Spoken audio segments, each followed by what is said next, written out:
Welcome to the Scottish Rite Journal podcast, an audio presentation of the Scottish Rite Journal, brought to you by the Supreme Council of the Scottish Rite, Southern Jurisdiction, Mother Supreme Council of the World. This week's article is The Three Books of Enoch, Testaments to Masonic Enlightenment in Plain Sight, Part 2, 2 Enoch and 3 Enoch, by Brother Keith Peterson, 32nd degree KCCH, and Brother Lucas Minton, 32nd degree KCCH, and comes from the September-October 2024 issue of the Scottish Rite Journal. Editor's note: in our previous issue, authors Keith Peterson and Lucas Minton surveyed the deuterocanonical ancient text 1 Enoch, finding intriguing parallels to Masonic ritual. In this article, the authors cast a Masonic eye on differences between 1 Enoch and 2 other ancient Enoch texts revolving around Enoch, the biblical figure who walked faithfully with God. Then God took him away. Genesis chapter 5, verse 24. 2 Enoch. The fundamental differences between 1 Enoch and 2 Enoch relate to their respective cultural derivations. 1 Enoch is considered to be of Ethiopian origin and is codified in the Ethiopian Kebra Nagast, the Ethiopian Bible. 2 Enoch, sometimes known as the Book of the Secrets of Enoch, is of Slavic origin and is the compilation of Aramaic and Greek narratives. Subtle as well as major differences include length. 2 Enoch is significantly shorter, vocabulary and style. 2 Enoch tends to be less opaque, and for the purpose of this article, Masonic commonalities. If you're a Master Mason, check out the Master Craftsman Online College, the premier education platform from the Scottish Rite of Freemasonry, Southern Jurisdiction. From Craft Lodge to Scottish Rite philosophy, visit www.mastercraftsmancollege.org for complete info and use promo code SRJ2024, that's SRJ2024 for 20% off any course. With fewer direct chapter and verse correspondences to Masonic ideas, 2 Enoch's connection to the craft is largely conceptual. 2 Enoch's narrative relies heavily on dichotomies fundamental to esoteric Masonry, such as light versus darkness, the spiritual versus the physical, good versus evil, and charity versus selfishness. Additionally, 2 Enoch has several narrative features which will resonate with modern-day Masons, such as the repeated use of the word ineffable, a pronounced theme of the Scottish Rite 14th degree, and references to Mount Hermon, an allusion to Scripture, the Dew of Harmon of Psalm chapter 133, verse 3, quoted in Blue Lodge 1st degree ritual. While direct chapter and verse lengths are indeed fewer, possibly due to the shorter length of the manuscript, there nonetheless remains several passages that prefigure Masonic ritual. Just as 1 Enoch, chapter 38, can be seen by the Mason as similar to an initiation, so can 2 Enoch, chapter 20, verses 1 and 2.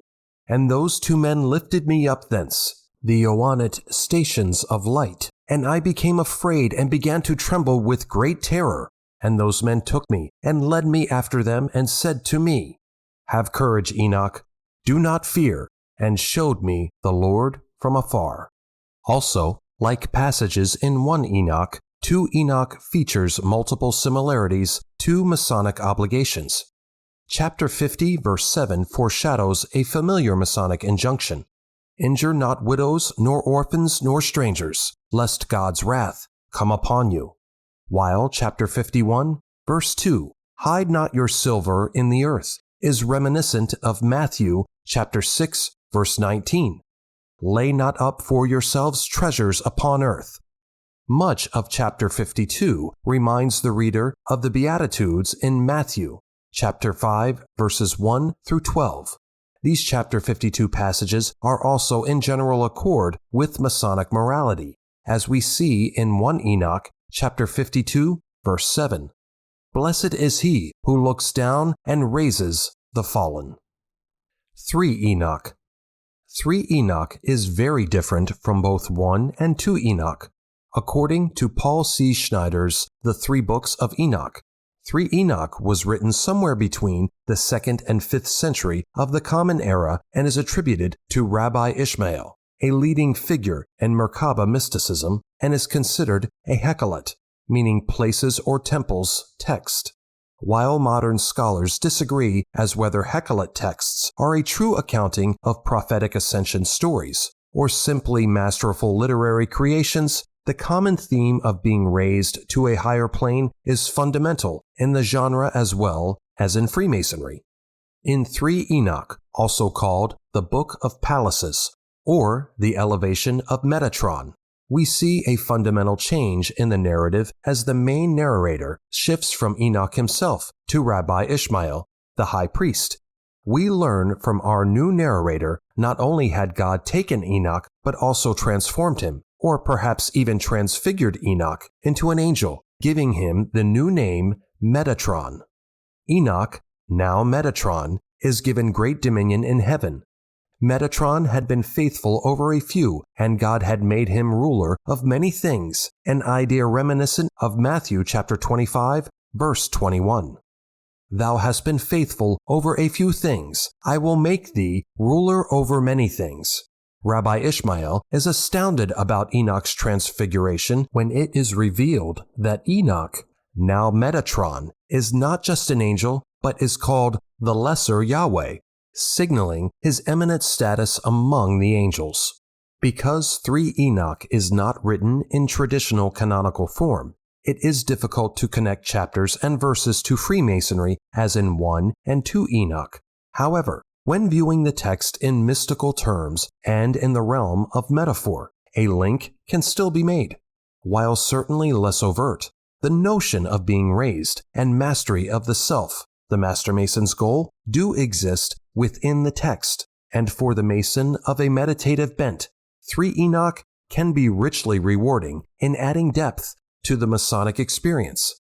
Studying the deuterocanonical Enoch literature, 1, 2, and 3 Enoch, is truly valuable for the Mason, as there are many connections to the degrees, ritual, and thematic concepts of Freemasonry. Such writings also should be of high interest to Masons, for the biblical and mythical Enoch is present in Scottish Rite and York Rite Freemasonry, as well as in lost degrees studied by Masonic scholars. Further questions may, of course, be raised, such as whether Enoch legends that may be in accord with Masonic philosophy predated what we might term Solomonic Masonry.